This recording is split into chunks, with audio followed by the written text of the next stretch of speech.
Welcome back to my garden. A little earlier today I was watching an episode on the channel Struthless. Struthless is an Australian chap, Campbell Walker. I'm guessing that's I think his first name's Campbell. Whether his surname is Walker, I'm not sure, but I think so. Anyway, he goes by the name Struthless on YouTube. He's a graphic designer, animator, filmmaker, interesting guy. And he was making a video this week celebrating hitting a milestone, 1 million subscribers. Well, that is a milestone. And I know one shouldn't get too carried away with numbers, but damn it, 1 million people subscribing to a channel. I only have 999,754 to go. Never mind, I'm nearly there. It doesn't matter, because that's not who I am. And that's actually what I want to talk about today. Because he to celebrate his milestone, he decided to answer 24 questions from his mailbag. Some of them were bizarre, like, do you like ducks? Some of them had nothing to do with me, like, if you had to remove one tattoo, which would it be? Obviously, in my case, I have no tattoos. In Campbell's case, he has, I don't want to say thousands, but he certainly has dozens, if not hundreds of tattoos. But he did answer one interesting question, which was of a more thoughtful nature. It's this. Well, he didn't answer it. He started answering it, and then a sort of AI voice came on and said, I will think about this, and it's probably worthy of a full video. Well, I'm beating you to the mark, Campbell, young man. The question was, how do you separate your creative output and life from your personal identity? Something like that. I didn't write it down and memorize it, but it was along those lines, and it's a very, very interesting question, which you can look at in many different ways. It won't surprise you that I found myself, my mind wandered down a bizarre but well-trodden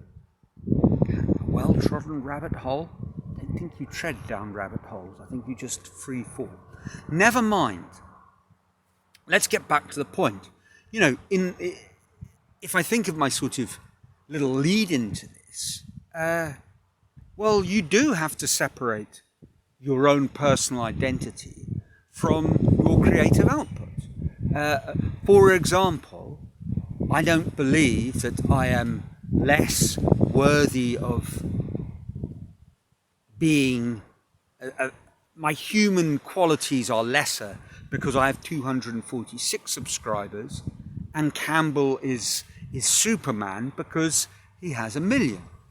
I'm not saying that in any sort of numerical sense he's definitely won that race. And if you asked me, are you as good a filmmaker in some kind of objective, Platonic ideal form sort of way, are you, Neil, as good a filmmaker as Campbell, all the same?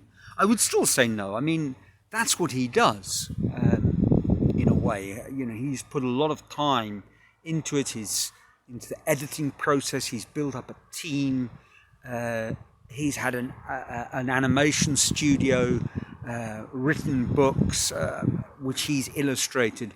So, no, I'm not as good a filmmaker as Campbell is, not even remotely close. It would be ridiculous to suggest that. But that has nothing to do with my personal kind of meanness, my personal quality, shall we say.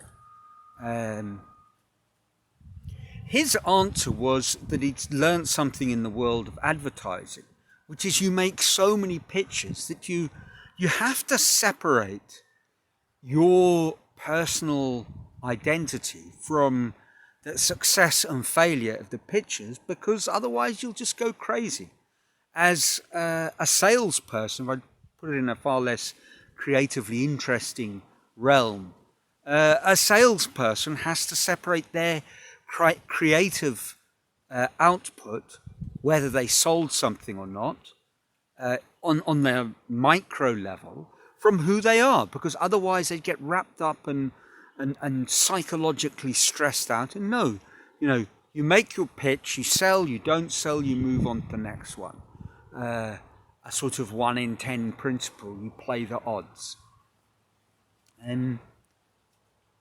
But the rabbit hole that I felt myself sort of plunging down was thinking, as I very often do in these questions about identity, thinking back to that classic movie, Repo Men, which I have definitely mentioned on the channel. Repo Men with Forrest Whitaker and Jude Law, not Repo Man, which Emilio Estevez and some other people. Anyway, an indie classic from the 80s. Repo Men is quite a gritty sort of movie. The two are partners, and they repossess, but not things. Well, things, but it's very specific things, body parts. It's an era in the future where there is the possibility of basically solving any physiological problem with a prosthetic replacement, but they're very expensive. So people buy them and have to pay these exorbitant sort of mortgage payments. And if you fall behind, they get repossessed. And you have your heart repossessed. Well, you die. A very grim sort of movie. And it's grim enough that Jude Law falls into an existential crisis and wants to give up, even though he knows that you can run but you can't hide. It's that sort of business. And Forrest Whitaker's character says to him, look, it's just a job. And his riposte is, no, you are what you do. And I've often thought about that and felt very strongly, you are what you do. You can't hide behind this thing of, it's just a job. Well, if I wasn't doing this, someone else would be doing it. Or, the means justify the end kind of arguments on whatever level, psychologically or philosophically. No, it's not just a job. You are what you do. But it struck me listening to Struthless, Campbell, Walker, potentially. That's a sort of flip on the idea that you must separate your creative identity your personal identity from your creative output. In a way, it is the complete opposite. And it, at first thought, seems quite ironic that if you're doing something banal or much worse, pointless or even damaging, you have to totally identify or assume the responsibility of who you are when you're doing that thing. If you're doing something as laudable as being an artist, something creatively satisfying, you are giving of yourself, ironically, it seems you need to not identify with your output. You need to start approaching the other side. You need to see your output as just a job, a sort of Stephen Pressfield turning pro. You're a writer, it's a wonderful thing, but don't get precious about it.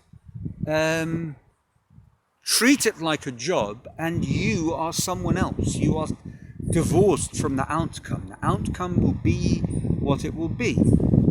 And of course, this is only on the surface a sort of paradox.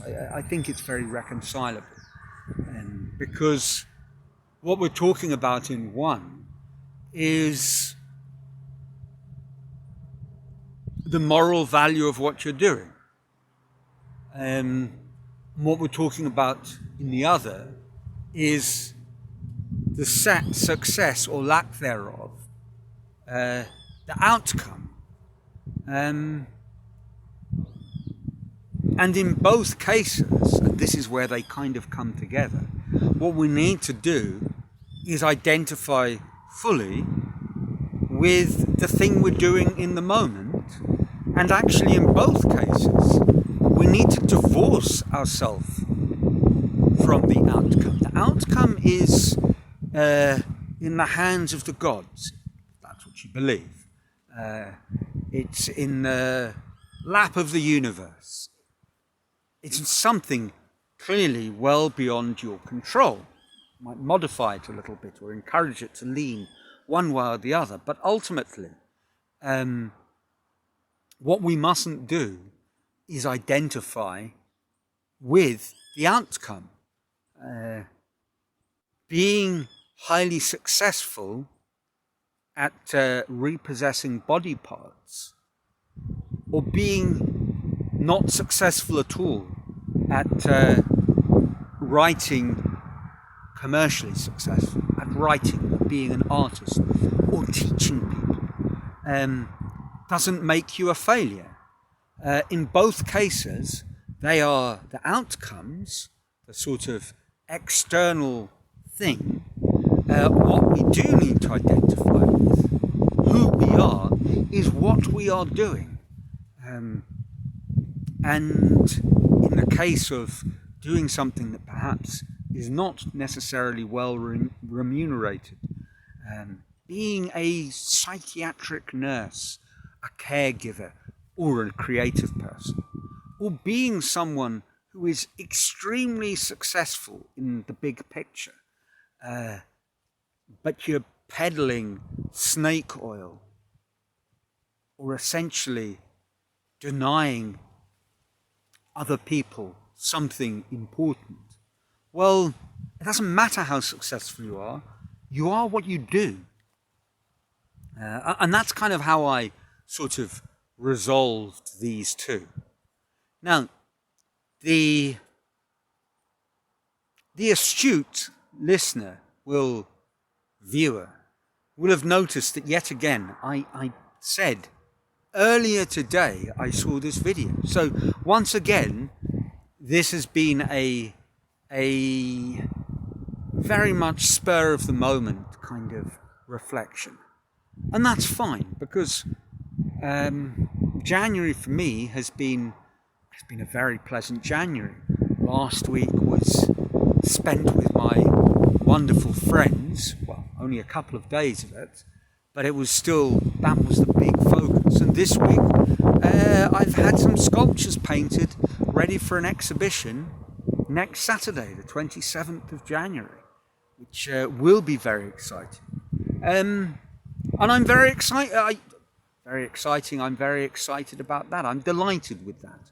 Let's try and avoid word repetition. And I will identify with that. Each day, rather than fretting with what seem to be the metrics that I might foolishly adopt, I'm viewing it as, well, am I moving forward? Well, yes, I am.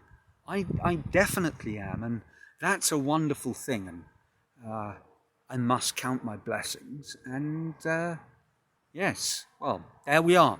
That's it for this week. As always, make of it what you will, and if you make of it something interesting, feel free to leave a comment below in the appropriate little spot.